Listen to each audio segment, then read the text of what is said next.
Hey guys, Timothy Roberts here. In this video, I'm going to see if I can take a really cheap B20 cymbal and turn it into something that a great jazz drummer would love to play on his gig.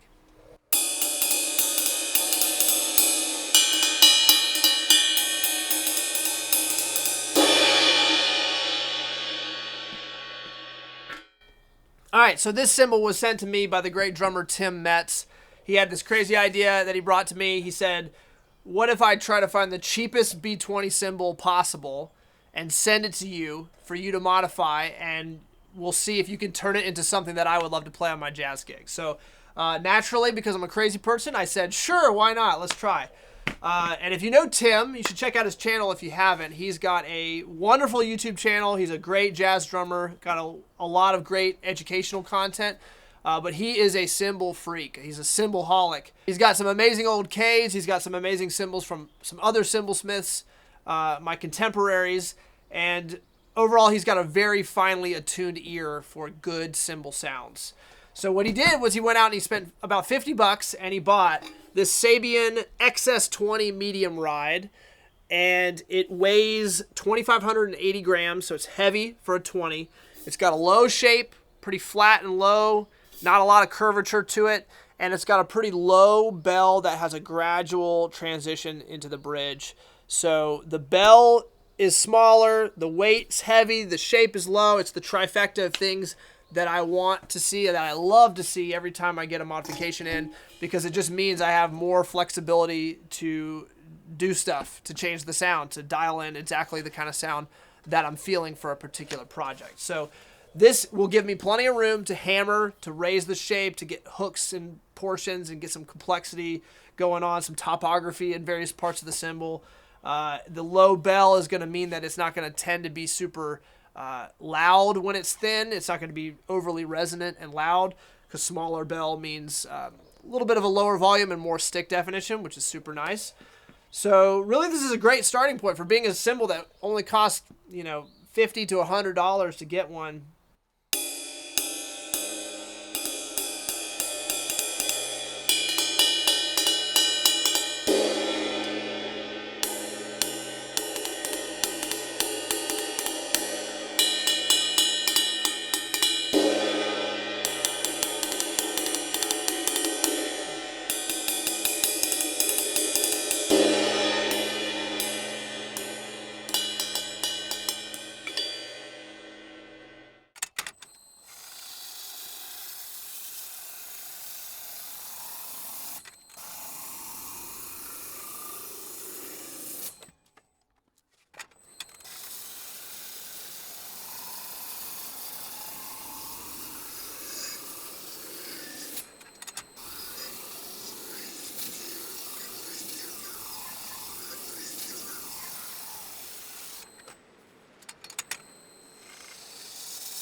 All right, so that lathe pass took it down to 2,300 grams, a few hundred grams off.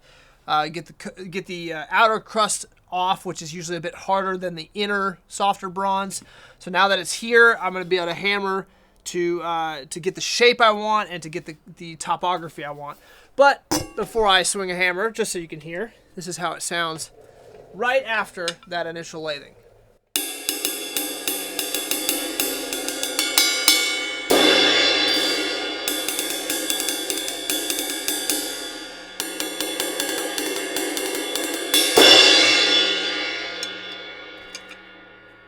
It's a little bit dry because of the pressure I was using on the lathe, but you can tell it's much more open sounding and washy, or at least you can imagine that it will be. It's more crashable now, and now we're going to get the tone into it via hammering.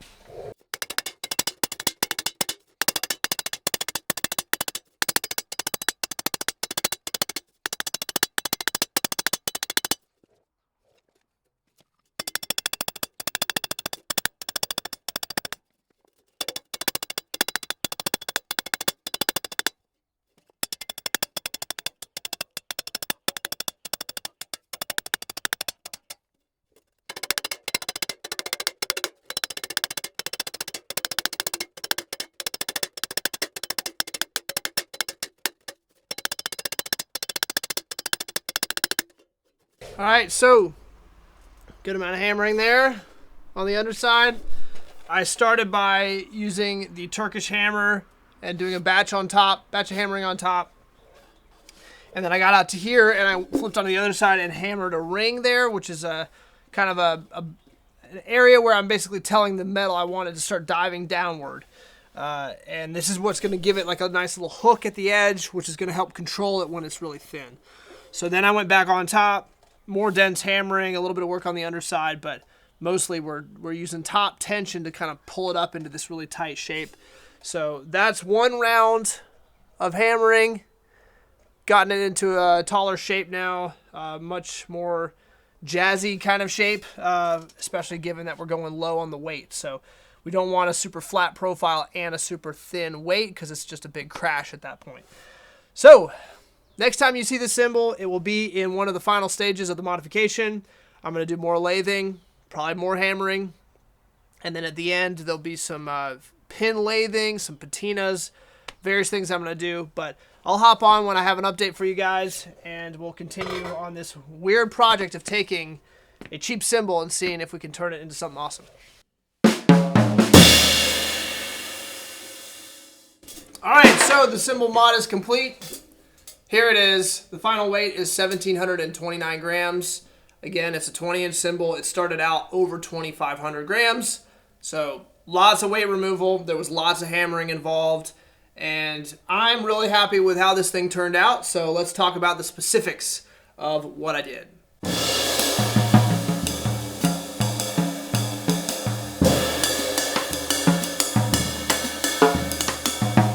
So first off, you can easily tell there's a ton of rivets in this cymbal. This is just a little homage, nod to Tim Metz's favorite cymbal, his Old Stamp Old K, that if you've watched the last few videos I've posted, you've seen my analysis of that cymbal, my tributes to that cymbal, and kind of a little bit more about the process of kind of replicating a certain sound. So adding these 10 equidistant rivets in the center and the 5 out towards the edge is sort of my little way of a wink and a nod over to that cymbal.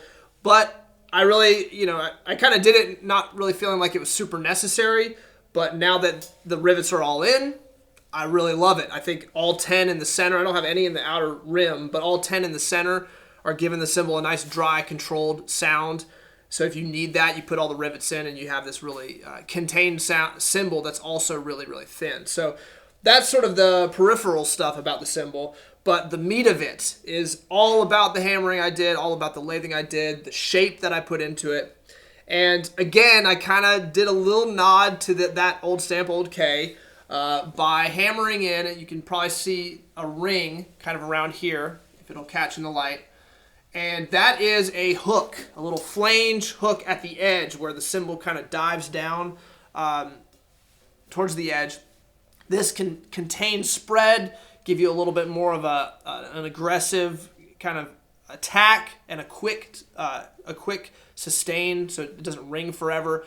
And then instead of going full Old K craziness and having it flatten off, this cymbal does not do that. It has a nice trajectory up to the bell. The area up here is strong. There's not any hums that stick out too far. All the hums are blended in a nice way, I think. But yeah, so let's listen to the back to back, and I'll show you kind of one of the last versions. So you'll see the cymbal with a brilliant finish. and you'll hear the demos there. And then obviously I didn't land with that because it looks way different now. So let's listen to all of that, and then we'll talk about what we're hearing.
All right, so the first version of this modification was brighter sounding. Obviously, it was cleaner sounding.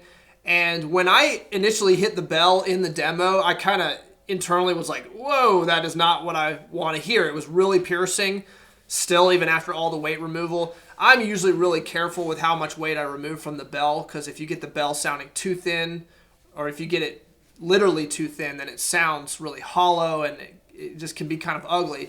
So I always leave myself room at the end, and it was too heavy. There was too much mass on it, so I wanted to take that cymbal, that bell, and kind of get it more mild and dark.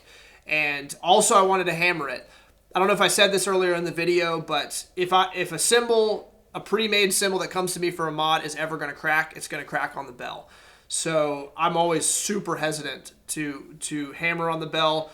Usually if you have good contact, then you're fine, but that's not always the case with some cymbals, as I've unfortunately discovered. So I knew I wanted to do a little bit of hammering because I knew it needed a little bit of containing and some darkness. It was too pure and piercing.